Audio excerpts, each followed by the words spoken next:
लो जी, खबरों की फरमाइश है। इंडिया तो खबर सुनने आ भा छड्डू कोलों। भा छड्डू होरी खबर सुना रहे हैं किस तरीके नाल।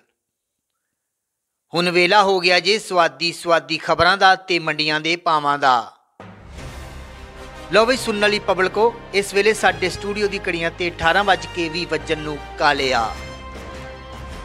हुण तुसीं छड्डू जी होरां कोल ताज़ा ताज़ा ते धोतियां खबरां सुनो। साडे दरम्याने दर्जे के नामानगार ने खबर कली है कि कल लक्ष्मी चौक च मूसलाधार बारिश हुई, जिंदे च दो खुसरे आपस में टकरा गए। वेंदियां वेंदियां घट्टो घट्ट 150 बंदा इकट्ठा हो गया, जिन्होंने एक दूजे के सामने एक दूजे नूं गंदी फायरिंग अते छिबियां अते ठुमके मार मार के लीड़े फाड़ के लहूलुहान कर दिता। पूरा घंटा दोवें खुसरे बेकाबू हो के एक दूजे नाल हमले करते रहे। बिल सरकार मौके ते पहुंच के दोवां खुसरियां नूं फड़ के अंदर कर दिता। इस झगड़े के कारण सरकार ने खुसरियां दे आम फिरन ते पाबंदी ला दी है, ताकि खुसरियां दी छेड़छाड़ ते भूंडी ते काबू पाया जा सके। चीकां दा भाव कल बहुत ही अच्छा जा रहा है।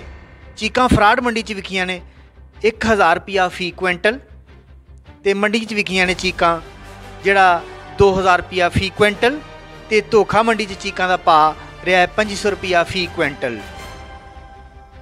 खबरां खत्म होईयां। लो जी, रंगीला साहब और मनवरदीप साहब कट्ठे बैठे ने।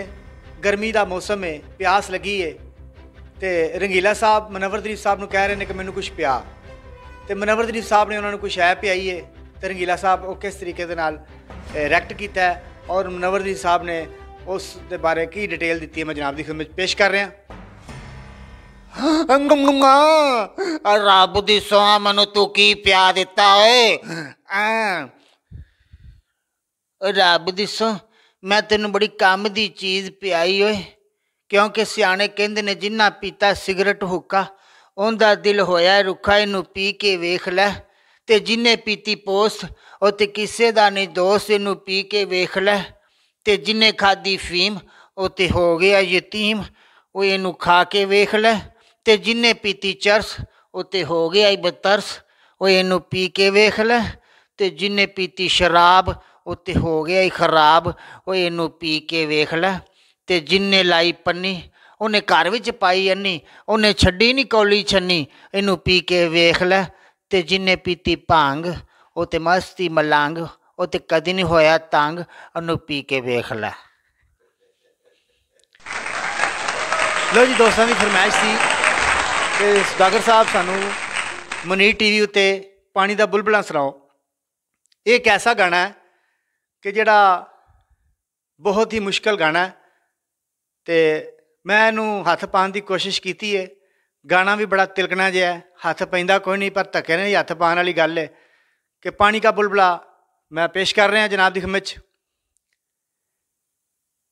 और उनदे विच अज दी लोड शेडिंग का जिक्र किया गया और गाना 40 साल पहले लिखा गया। और वेखो 40 साल पहले लिखा हुआ गाना अज दी सारियां गल्लां दस रहा, किन्ने लोग और राइटर और शायर किन्ने अच्छे सन, किन्नियां सोचां उन्हां दियां सन कि उन्होंने आने वाले वक्त में भी दसिया। तो मैं दस रहा जनाब की खिदमत पेश कर रहा कि 40 साल पहले लिखा गाना अज दे लोड शेडिंग का किस तरह जिक्र कर रहा। 4 दिनां दी दुनिया है, कुछ खा लै पी लै मौजुड़ा। 4 दिनां दी दुनिया है, कुछ खा लै पी लै मौजुड़ा, कुछ खा लै पी लै मौजुड़ा। सारे गामा पादा नी ससानी दा पमा करे सा पानी का बुलबुला, पानी का बुलबुला ला ला ला ला ला ला ला ला ला ला ला। की लवार की तरहान की आराई की अवान की कराची मलतान की लाहौरी कोचवान गुजराती मर्तबान लैलपुर दे किसान खोच होती मरदान, यानी तेरी आन बान, यानी बूढ़े इंसान मंगे हर इंसान। रोटी का पला मकान मिल जाएगा मेरी जान कुछ वक्त दे दौरान, ना तू हो परेशान आका जाना कब्रस्तान को तजमते ईरान। 2 अल्लड़ जवान एक दूसरे नू ढाण चक छुरी कुरपान, इत्थे जो भी चल जान फिर हुंदा है चलान। सीधे जेल विच जान रोटी दाल नाल खान, फिर वट देने वाण रावलपिंडी दे पठान की जमीन आसमान पीली पत्ती वाला पान।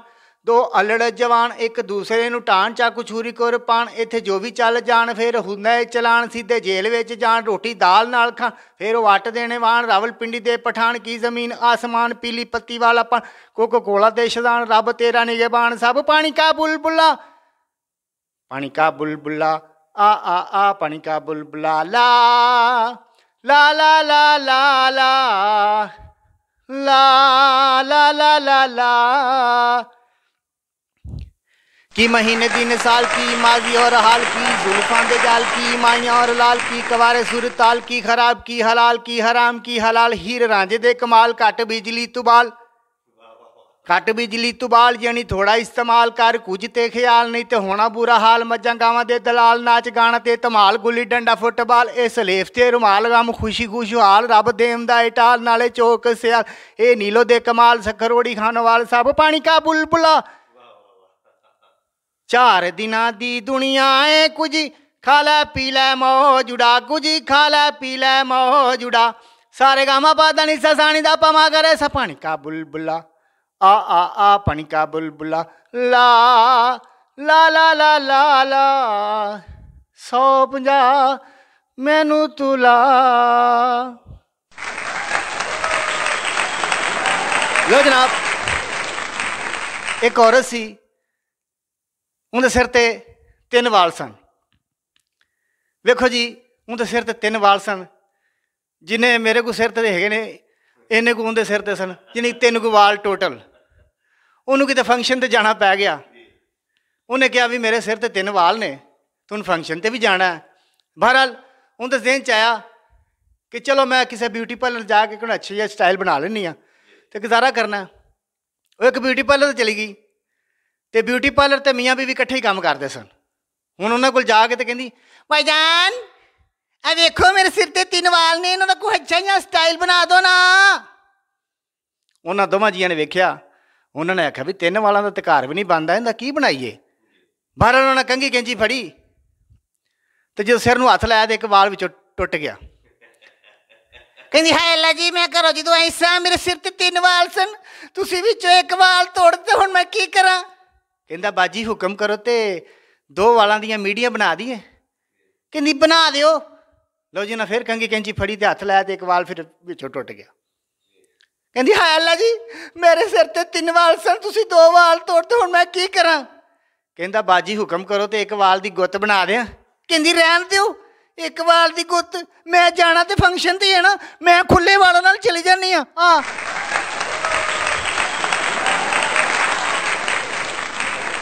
लो जनाब किसी पिंड च ना एक भाई दी बुढ़ी मर गई। बुढ़ी मर गई तो बेचारे नूं बड़ा प्यार सी रोन डिया सी तो कोलों एक बंदा लंघिया तो किस तरीके नाल रो रहा तो उन्होंने किस तरीके नाल समझा रहा की होया जी पुत्र की होया चाचा मैनूं की दस्सां यार चाचा मैनूं की दस्सां। ओ पुत्रा की होया हौसला कर होया की चाचा मेरी बुढ़ी मर गई मेरी बुढ़ी मर गई। ओ पुत्र हौसला कर इंज नहीं करी दा पुत्र हौसला कर मेरा बच्चा अल्लाह तेन सबर दे। चाचा सबर की गल नहीं हैगी। पुत्रा की गल है गल जी वो दस। चाचा गल है वे कि अज तो किन्ने साल पहले मेरी नानी फौत हुई सी तो मतलब दियां सारिया बुढ़िया कहदियां ने पुत्रा हौसला कर सी तेरिया नानिया बचावा। मैं क्या ठीक है। उस तो बाद मेरी ताई फौत हो गई मैं बड़ा रोया। मतलब दियां सारिया बुढ़िया मैनू कहंदे ने पुत्रा हौसला कर असी तेरिया ताइयां बचावा। अज मेरी बुढ़ी मर